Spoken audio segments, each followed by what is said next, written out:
खबर दिन पर देख रहे तमाम दर्शकों का मैं एकता सिंगला स्वागत करती हाँ। साडे नाल मौजूद ने doctor V K. Sharma, heart surgeon ने। मोर दैन 17,000 सर्जरीज इन्हां वल्लों कीतियां गईयां ने पेशेंट्स दियां। गलबात करांगे इन्हां नाल। सर स्वागत है तुहाडा। Thank you. सर सब तो पहली गल तां कि हार्ट दे विच प्रॉब्लम अन्नी क कदों वध जांदी है कि हार्ट नूं सर्जरी दी जरूरत पैंदी है? देखो हार्ट डिजीज़ के कारण तो बहुत सारे हैं, पर अजकल जिमें यंग जनरेशन के हार्ट डिजीज़ के कारण पहला की होंदा सीगा, पहले जमाने बेटा जड़ा फादर नूं हार्ट सर्जरी लिए लैके आंदा सी। हुण यह पैराडॉक्स हो गया है। हुण मैं देखदा फादर अपने बच्चों नूं हार्ट सर्जरी लिए लैके आ रहे हैं। That is a very worst situation which is happening in India.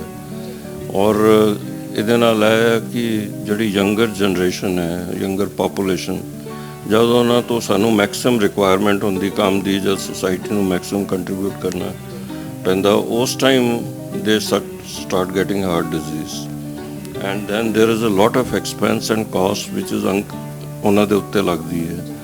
फिर एक प्रॉब्लम जिमें हार्ट सर्जरी एक बार होगी, फिर जो यंग एज होगी, फिर दोबारा हार्ट सर्जरी होने के होर चांसिस हो जाते हैं। इसलिए सानू देखना चाहिए क्यों हो रही है यंगर जनरेशन के विच heart disease. The real reason is stress. Stress is because there is a competitive life. साडे time we were on in advantage. Our parents were very relaxed. Now the parents are also very excited to push their children forward. They should be competitive, they should acquire things faster and very soon. That is putting a lot of stress and that is potentiating diabetes in youngers. Sir अजकल का एक trend बन चुका है कि cell phones use करना, ਉਹਦਾ भी कहा जाता है कि बहुत ज़्यादा इंपैक्ट पैंदा है हार्ट ते, मैंटल हेल्थ ते। इस दे बारे की कहना चाहूँगी? देखो सैल फोन बारे मैं पहला भी एक बार एक टॉक च किया है। Cell phone should not be kept very near to the heart. One thing I always say, by the pockets in our society, they were wrongly designed. At that time maybe there were no cell phones and there were less money which has to be put in the pocket. Pocket is always on the left side. So I advise the society and the manufacturers, please try to put the pocket on the right side, because it directly, when it is very close to the heart, its electromagnetic affects the heart. It may affect the arteries, but it increases the arrhythmias, irregular heartbeats in the persons. Now we'll see very younger people, they are coming lot of time with the complaints of palpitation, which is mainly due to the mobile. Sir छोटे बच्चों की भी heart surgery की जाती है, उस दे बारे दसो कुछ कि छोटे बच्चों को हार्ट सर्जरी की क्यों जरूरत पैंदी है? देखो जो इनू दो च डिवाइड किया जा सकता है। एक तो बच्चों के जोड़े 15-20 साल के हैं, उन्होंने साढ़े इत्थे रोमैटिक हार्ट डिजीज़ ज़्यादा होंदी है। वो इसलिए होंदी है कि उन्होंने गले का इन्फेक्शन होंदा है। This is called streptococcal infection. जिमें आटो इम्यून डिजीज़ असी कोरोना च कहने हैं कि साडी बॉडी ਇਹ जी एंटीबॉडीज़ क्रिएट करदियाँ जिहड़ी लंग्स ਨੂੰ डैमेज करदियाँ। इस तरह ही स्ट्रेप्टोकोकल इन्फेक्शन ਦੇ ਵਿੱਚ ਜਿਹੜੀ एंटीबॉडीज़ ਬਣਦੀਆਂ ਉਹ ਬੱਚਿਆਂ ਦੇ ਹਾਰਟ ਵੈਲਵਸ ਨੂੰ ਡਿਸਟਰੋਏ ਕਰ ਦਿੰਦੀ ਹੈ, ਤੇ ਉਹ ਡਿਸਟਰੋਏ ਹੋਣ ਕਰਕੇ ਫਿਰ ਉਹਨਾਂ ਦਾ ਹਾਰਟ ਵੈਲ ਜਾਂ ਤਾਂ ਸਿकुड़ ਜਾਂਦਾ ਹੈ ਜਾਂ ਉਹ ਲੀਕ ਕਰਨ ਲੱਗ ਪੈਂਦਾ ਹੈ, ਔਰ ਕਈ ਵਾਰ 2-3 ਵਾਲਵ ਇਫੈਕਟ ਹੋ ਜਾਂਦੇ ਹੈ, ਤੇ ਉਹ ਹਾਰਟ ਸਰਜਰੀ ਦੀ ਰਿਕੁਆਇਰਮੈਂਟ ਬੱਚਿਆਂ 'ਚ ਵੱਧ ਜਾਂਦੀ ਹੈ। ਇੱਕ ਤਾਂ ਜਮਾਂਦਰੂ ਜੇ ਬੱਚਿਆਂ ਦੇ ਹਾਰਟ ਦੇ ਵਿੱਚ ਹੋਲ ਹੁੰਦੇ ਹੈ ਜਾਂ ਫਿਰ ਉਹ ਸਾਈਨੋਟਿਕ ਹੁੰਦੇ ਆ, ਬਲੂ ਬੇਬੀਜ਼ ਹੁੰਦੀਆਂ, ਤੇ ਉਹਨਾਂ ਨੂੰ ਹਾਰਟ ਸਰਜਰੀ ਦੀ ਜ਼ਰੂਰਤ ਪੈਂਦੀ ਹੈ। सर एक सवाल कि एक हार्ट सर्जरी तो बाद एक इंसान ਦੀ ਲਾਈਫ ਤੇ ਕਿੰਨਾ ਕੁ ਫਰਕ ਪੈਂਦਾ? ਦੇਖੋ ਹਾਰਟ ਸਰਜਰੀ ਜਿੱਥੇ ਰਿਕੁਆਇਰਡ ਹੈ ਉੱਥੇ ਤਾਂ ਉਹਦੀ ਲਾਈਫ ਨੂੰ ਲੌਂਜੀਵਿਟੀ ਦੇਣ ਵਾਸਤੇ ਅਸੀਂ ਆਪਰੇਟ ਕਰਦੇ ਹਾਂ ਉਹਨਾਂ ਨੂੰ, ਇੱਕ ਕੁਆਲਿਟੀ ਆਫ ਲਾਈਫ ਇੰਪਰੂਵ ਕਰਨ ਲਈ।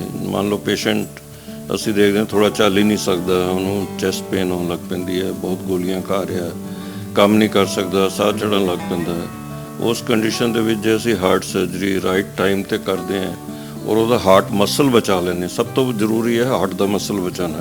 जे हार्ट का मसल डैड हो गया, जिमें बाकी सिस्टम च कहने कि कोई मसल डैड हो गया तो वह दोबारा बन जाता, पर हार्ट का मसल एक बार डैड होया वो बनता नहीं है। डैड है मीनस वो डैड है, उसका फंक्शन घट जाता है। ਇਸ ਲਈ ਆਪਰੇਸ਼ਨ ਕਰਨ ਨਾਲ ਇੱਕ ਤਾਂ ਉਹਨਾਂ ਦੀ ਲਾਈਫ ਬਦਲਦੀ ਹੈ, ਕੁਆਲਿਟੀ ਆਫ ਲਾਈਫ ਚੰਗੀ ਹੁੰਦੀ ਹੈ। Heart surgery is very safe. Now the heart surgery I always say ਇਹਦੀ ਜਿਹੜੀ ਮੋਰਟੈਲਿਟੀ ਹੈ ਜਾਂ ਡੈਥ ਰੇਟ ਹੈ ਉਹ ਐਕਸੀਡੈਂਟਲ ਡੈਥ ਰੇਟ ਨਾਲੋਂ ਕਾਫੀ ਘੱਟ ਹੈ। So if we are doing driving on a very busy roads ਉਹਦੇ ਨਾਲੋਂ ਹਾਰਟ ਸਰਜਰੀ ਜ਼ਿਆਦਾ ਸੇਫ ਹੈ। ਸਰ ਅਗਰ ਦੇਖਿਆ ਜਾਵੇ ਅੱਜ ਕੱਲ੍ਹ ਦਾ ਜੋ ਸਟ੍ਰੈਸ ਹੈ, ਮੈਂਟਲ ਹੈਲਥ ਹੈ, ਉਹ ਕਿੰਨਾ ਕੁ ਜ਼ਿਆਦਾ ਅਫੈਕਟ ਕਰ ਰਹੀ ਹੈ ਇੱਕ ਪਰਸਨ ਦੇ ਹਾਰਟ ਨੂੰ? ਦੇਖੋ ਜਿਹੜੀ ਸਟ੍ਰੈਸ ਹੈ ਜਾਂ ਮੈਂਟਲ ਸਟ੍ਰੈਸ ਹੈ, ਆਈ always compare exercise with mental stress.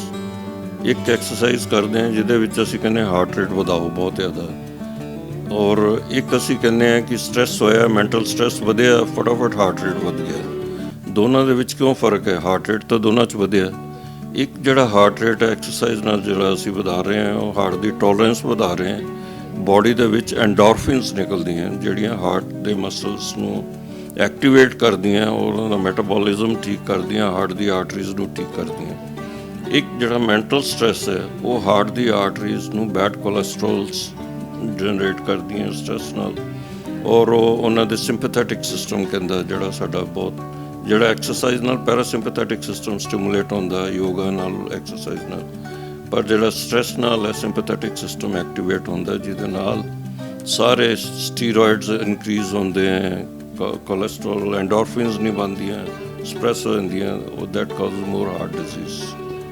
Sir ਅਗਰ ਆਪਾਂ ਇੰਡੀਆ ਦੀ ਗੱਲ ਕਰੀਏ ਤਾਂ ਇੰਡੀਆ ਕਿੰਨਾ ਕੁ ਸਕਸੈਸਫੁਲ ਹੈ ਹਾਰਟ ਸਰਜਰੀਜ਼ ਦੇ ਵਿੱਚ? ਕਿ ਜਿੰਨੇ ਪੇਸ਼ੈਂਟਸ ਹੁੰਦੇ ਨੇ ਉਨੀਆਂ ਹਾਰਟ ਸਰਜਰੀਜ਼ ਪੋਸੀਬਲ ਹੋ ਪਾਉਂਦੀਆਂ ਨੇ ਇੰਡੀਆ ਦੇ ਵਿੱਚ? ਦੇਖੋ ਇੰਡੀਆ ਦੇ ਵਿੱਚ ਰਿਜ਼ਲਟਸ ਤਾਂ ਬਹੁਤ ਚੰਗੇ ਹੋ ਗਏ ਹੈ। They are comparable to western results because in a month I do operate patients ਜਿਹੜੇ ਕੈਨੇਡਾ ਦੇ ਵਿੱਚ ਜਿਨ੍ਹਾਂ ਦੇ ਨੰਬਰ ਨਹੀਂ ਆ ਰਹੇ ਜਾਂ US ਤੋਂ ਆ ਰਹੇ ਹੈ ਜਾਂ ਬਾਹਰੋਂ ਆ ਰਹੇ ਹੈ। ਹਾਰਟ ਸਰਜਰੀ ਦੇ results are extremely good this days because ਇਹ ਟੈਕਨੀਕਲ ਹੋ ਗਿਆ, ਬੜਾ ਮੈਥਮੈਟੀਕਲ ਹੋ ਗਈ ਹੈ ਹਾਰਟ ਸਰਜਰੀ। ਪਰ ਜੇ ਅਸੀਂ ਪ੍ਰੋਬਲਮ ਕਹੀਏ ਕਿ ਬਾਕੀ ਕੰਟਰੀਜ਼ ਨਾਲ ਕੰਪੇਅਰ ਕਰੀਏ ਸਾਡੀ caste of surgery is very lace, but the problem at the moment is ਜੇ ਇੰਡੀਆ ਦੇ ਵਿੱਚ ਅਪਰੋਕਸੀਮੇਟਲੀ 25 ਤੋਂ 30 ਲੱਖ ਹਾਰਟ ਸਰਜਰੀਜ਼ ਪਰ ਈਅਰ ਹੋਣੀਆਂ ਚਾਹੀਦੀਆਂ, ਜਿਹੜੀਆਂ ਸਿਰਫ 2 ਲੱਖ ਦੇ ਕਰੀਬ ਹੈ। ਬਹੁਤ ਡਿਫਰੈਂਸ ਹੈ। ਔਰ ਦੂਸਰੀ ਜਿਹੜੀ ਪ੍ਰੋਬਲਮ ਆ ਰਹੀ ਹੈ ਨਾ, ਉਹ ਯੰਗਰ ਜਨਰੇਸ਼ਨਸ ਸਾਡੇ ਹਾਰਟ ਸਰਜਰੀ ਦੀ ਟ੍ਰੇਨਿੰਗ ਪ੍ਰੋਗਰਾਮ ਦੇ ਵਿੱਚ ਬਹੁਤ ਸਾਰੀਆਂ ਸੀਟਾਂ ਖਾਲੀ ਜਾ ਰਹੀਆਂ because younger generation they don't want to put that effort. Heart surgery is a very effortful job, बहुत ज़्यादा hard work करना पैंदा है, but ਜਿਹੜੀ younger generation है they want quick money and they don't want to come to heart surgeries. My request to the younger doctor to contribute more to the society, they will have more surgeries to be done, needed to be done, so they should come forward and have training in heart surgery. This is my request. Message ਕੀ ਦੇਣਾ ਚਾਹੋਗੇ public ਨੂੰ, India ਦੇ ਜੋ ਲੋਕ ਨੇ ਨਾਗਰਿਕਾਂ ਨੂੰ ਕੀ ਮੈਸੇਜ ਦੇਣਾ ਚਾਹੋਗੇ? ਮੇਰਾ ਮੈਸੇਜ ਤਾਂ ਇਹ ਹੈ ਕਿ ਸੀ ਵੀ ਵਰ living in ਯੋਗਿਕ life that was very good, less stressful, more fruitful, and we were world leaders. Now we are becoming world leaders in heart disease, our India, and world leader in diabetes and multiple problems. And ਜਿਹੜੀ problem ਹੋ ਰਹੀ ਹੈ, ਦੇਖੋ heart disease ਹੋਣਾ treat ਕਰਦੇ ਹੋ, ਪਰ ਜਿਹੜੀ ਯੰਗਰ ਜਨਰੇਸ਼ਨ 'ਚ ਜਾਂ ਸਾਡੇ ਇੰਡੀਅਨ 'ਚ ਹਾਰਟ ਡਿਜ਼ੀਜ਼ ਹੋ ਰਹੀ ਹੈ, ਇੱਕ ਤਾਂ ਅਸੀਂ ਬਾਡੀ ਵਾਈਜ਼ ਛੋਟੇ ਸਮੌਲ ਸਟਰਕਚਰਡ ਹੈ, ਸਾਡੀ ਆਰਟਰੀਜ਼ ਬਹੁਤ ਛੋਟੀਆਂ ਹੈ, ਟੈਕਨੀਕਲੀ ਬਹੁਤ ਪ੍ਰੋਬਲਮੈਟਿਕ ਹੈ ਹਾਰਟ ਸਰਜਰੀ ਜਿਹੜਾ ਪਰਫਾਰਮ ਕਰਨਾ, ਕਿਉਂਕਿ ਆਰਟਰੀਜ਼ ਛੋਟੀਆਂ ਔਰ ਪੂਰੀ ਡਿਫਿਊਜ਼ ਡਿਜ਼ੀਜ਼ ਕਹਿੰਦੇ ਆ, ਪੂਰੀ ਆਰਟਰੀ 'ਚ ਬਿਮਾਰੀ ਹੁੰਦੀ ਹੈ। ਮੇਰਾ ਇਹ ਮੈਸੇਜ ਹੈ ਜੇ ਬਚਿਆ ਜਾ ਸਕੇ ਅਸੀਂ ਬਚਾਈਏ ਹਾਰਟ ਡਿਜ਼ੀਜ਼ ਤੋਂ। ਕਿੱਦਾਂ ਬਚਾਵਾਂਗੇ?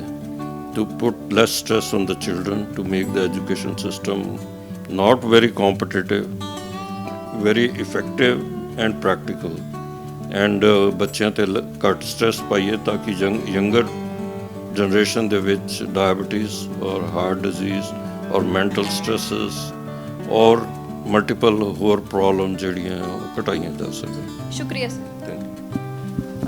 ਮੈਡੀਵੇਜ਼ ਦੇ ਡਾਕਟਰ ਸ਼ਰਮਾ ਨਾਲ ਅਸੀਂ ਗੱਲ ਕੀਤੀ, ਕਾਫੀ ਕੁਝ ਦੱਸਿਆ ਇਹਨਾਂ ਨੇ ਕਿ ਕਿਸ ਤਰੀਕੇ ਨਾਲ ਤੁਸੀਂ ਇੱਕ ਹਾਰਟ ਨੂੰ ਬਚਾ ਸਕਦੇ ਹੋ ਇੱਕ ਹਾਰਟ ਸਰਜਰੀ ਤੋਂ, ਜਾਂ ਜੋ ਵੀ ਨੁਕਸਾਨ ਹੁੰਦਾ ਹੈ ਹਾਰਟ ਦਾ, ਕਿਸ ਤਰੀਕੇ ਨਾਲ ਹਾਰਟ ਸਰਜਰੀ ਨਾਲ ਹਾਰਟ ਨੂੰ ਠੀਕ ਕੀਤਾ ਜਾ ਸਕਦਾ ਹੈ।